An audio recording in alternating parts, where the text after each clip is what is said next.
Ooh, glutes.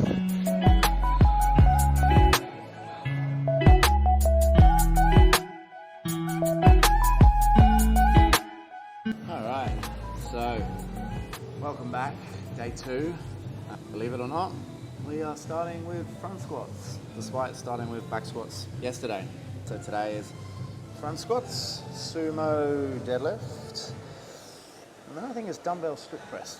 So we'll see how we go. Actually yet to have my pre-workout. I just use Optimum Nutrition and their selection. So pre-workout usually has some level of caffeine in it, some beta-alanine. There's probably a few other things in there, but they are pretty much the 2 things that I look for. Probably take it soon, just before I kind of get into too much of a warm-up. So I'll catch you in a second when I get back to the front squats. Warmed up and it's ready to go time. Hopefully you can still hear me with the mic into this position. Usually I'd have it across my t-shirt, but that isn't going to work for a front squat. So just getting used to that depth. Feeling a bit tight through the shoulders and the wrists. Might go through a few warm-up drills just to warm that area up a little bit. But as usual, 10 reps just to kind of set the tone. And that is actually what's required in the program. So just making sure I stay nice and tall, trying to keep my elbows up, keeping my torso nice and tall. And as usual, no idea how many I've done. I'm going to say that's 5. All right, I should probably look at getting the safety bars out for me. Maybe a little bit of wrist straps as well. But yeah, all right. So with the front squats, if you don't have the ability to get into a good clean rack position and have that resting on the shoulders or stop a lot of wrist pain, because in essence it should be resting across the shoulders when you do it, you can go into just that kind of cross grip and you could work through exactly the same thing. So you kind of you would do whatever preference you have when you're in the program on that. But advisable also that your 5 rep max is the same. You know, you don't want to do your clean grip and then go into cross grip. Your percentages might be off slightly, but anyway. All right, let's crack on with this. We'll go 50 for 8 reps. Should be manageable to start with.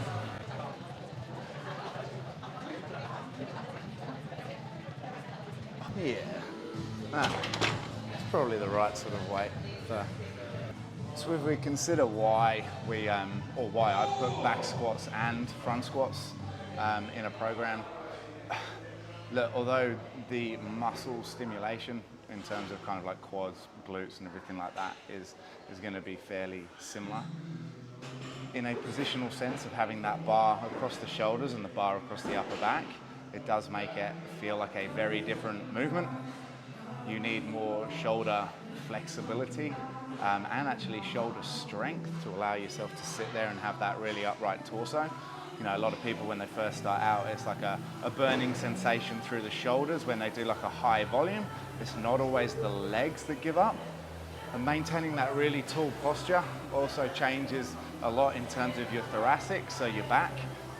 You know, a lot of people find themselves wanting to round, or they start to feel that burning sensation through the back. So I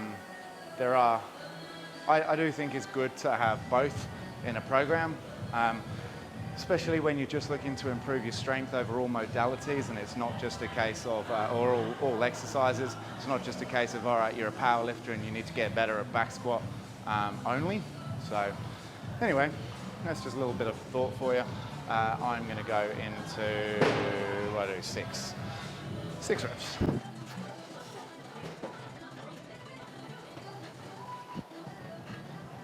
All right, happy days. I don't know if I'm just really used to chalk, but I love the old chalk across the front. It looks like I'm actually doing something. But no, more than anything, it's just to kind of like help stabilize the bar from slipping off. And like I said, it makes it look like I've done something. I don't really think it's necessary. All right, so 5 reps, 100. This is definitely going to feel a little bit more of a grind, so time to start switching on and probably making some noises. All right. Not too bad. See how we go. Probably go for a 110 next.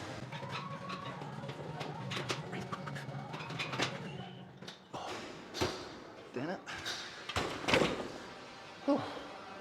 So I guess when I considered the idea of vlogging all these sessions, I guess my biggest thing was obviously I want to give people an insight into what the program's like, and what it entails, what movements, what it's like on a week-by-week basis. I am a bit worried just with regards to just the editing side and like what I'm actually talking about and if it's worthwhile, and just like general, like I said, general shit chat.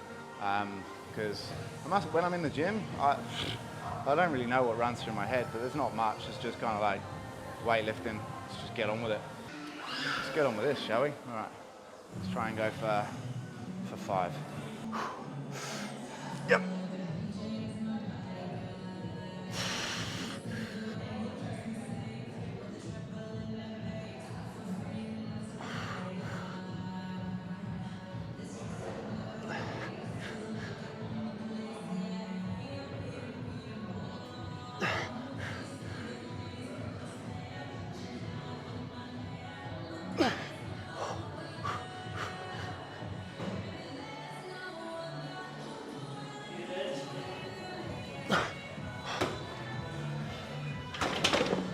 I'm obviously not very aware of this side. I keep walking into it every time.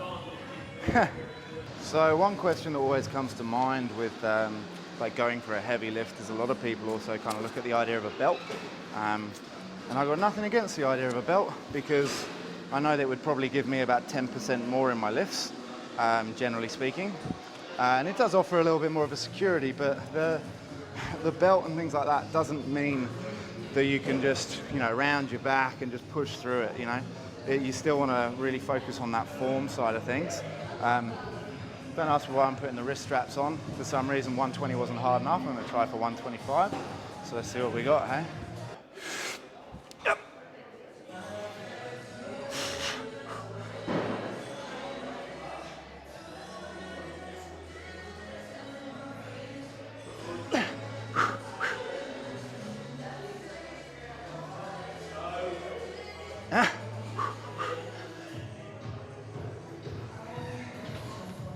That's right, that's right. Whew. All good. Ha. Onwards, we'll go to sumos. Whew. I'm trying to move on to sumo. So again, like sumo's in the programming and so is conventional. They just challenge the body in a slightly different way. So being in that much sort of like wider stance, generally my adductors are a little bit more in through the glutes, I tend to feel when I do like a sumo style. Definitely a bit more upright, so loading on the back is slightly less than what it would be for me in a conventional. But again, I'm just going to go for 10 reps, dead stop at the bottom, and just see how we go.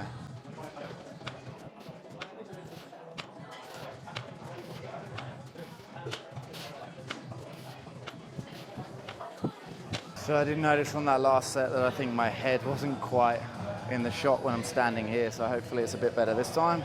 With deadlifting, depending on how you want to do it, yes, you could do a reverse grip if you want to. It just depends on what you're trying to achieve. Like if you're doing your Olympic lifting and things like that, like really I don't see the point in that. I would always recommend here just to get used to your lat strength and learn to just use and pull the bar closer and use your lats and try and stay nice and rigid and tall rather than pulling against one another or pushing and pulling to create more tension to allow it to stay. But it really just depends, I guess. Like all my clients, I stick to neutral. I find there's less sort of less imbalances, but I honestly I couldn't tell you if you do train in a reverse kind of grip whether or not you would notice one side over time. I actually don't know. I never tried. All right, 8 reps for 8 reps for this. Seems probably a little bit too heavy for that, but I couldn't be bothered to change the plates over. So let's see how we go, hey?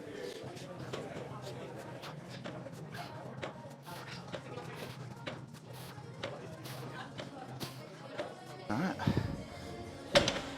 Yeah, not too bad.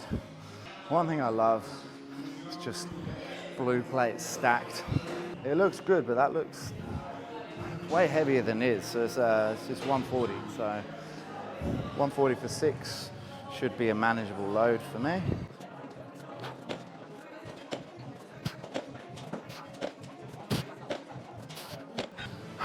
Five reps, let's see what I got. This is definitely going to be more challenging. Got to remember to try and really push through the floor and just stand up and squeeze through the quads and the glutes. This is where we're going to see some shifting start to happen if I'm not careful. Just get nice and tight.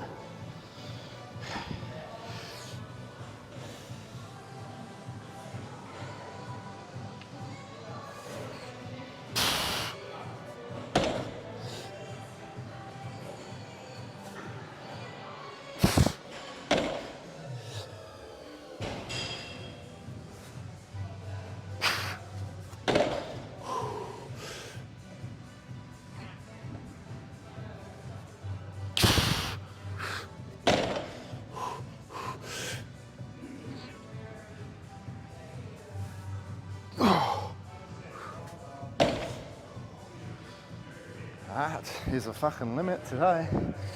Woohoo, glutes. Glutes are on fire. That'll do. That'll do. Alrighty, so last exercise for testing day 2, seated shoulder press. So when you set up, you could have the seat completely vertical if you want, but in essence, when you do strict overhead press with a barbell, that's when you're going to be completely upright anyway. So having a slight lean isn't a problem. Things to focus on would be the rib down and making sure that that lower back is pushed against so that you're not starting to arch through as you do it. You'll probably see how much that kind of comes into play as this gets heavier. You really got to try and drive that rib down and push through the ground with your feet when you do it. But as usual, let's just get on with that warm-up set of 10. Again, it shouldn't be a very demanding weight, so hopefully I haven't screwed that up. So I can relax my head against if I want. Again, just trying to work that full range. I'm getting that full range so that the dumbbell actually touches my shoulders as I go through that.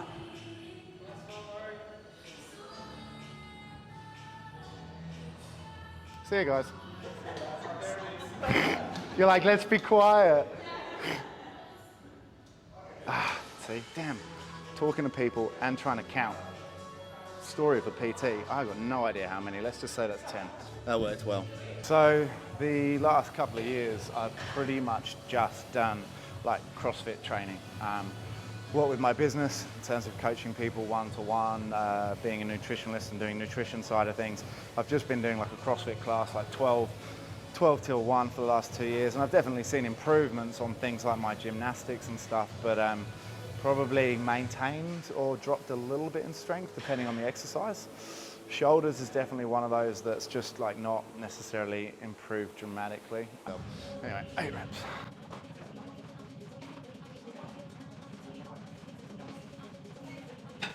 So when doing that dumbbell shoulder press, one of the things that you probably want to just figure out what works for you is how wide you're taking your elbows, whether or not they're traveling down in front or out to the side. Personally, I always go for range of motion that feels comfortable. So you'll see me kind of rotating slightly. That feels better on my shoulders to press from there than to necessarily try and get wide and then restrict range. And there's nothing necessarily wrong with that. Like, just because you go out more doesn't mean that you're necessarily specifically hitting one shoulder head like area more than the other. For me, it's just getting more consistent and increasing my strength while maintaining range of motion. There's no point in coming all the way down and then a couple of reps sitting a little bit higher up. But enough chat. Looks really cool having fucking knee sleeves on when you're doing shoulder press, but you know, it's sweet.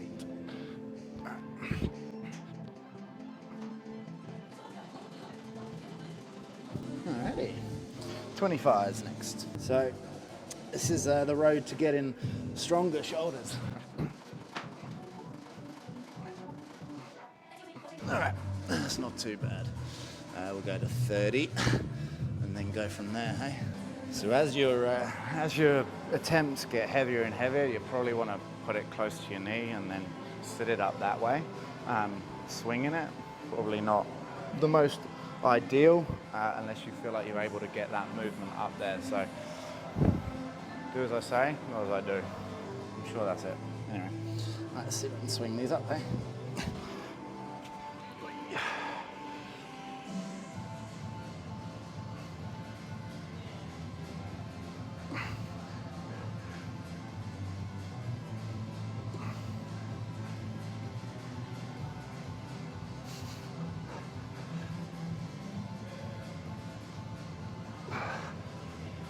Starting to get heavy. All right, come on, man. Sort your shit out. Up.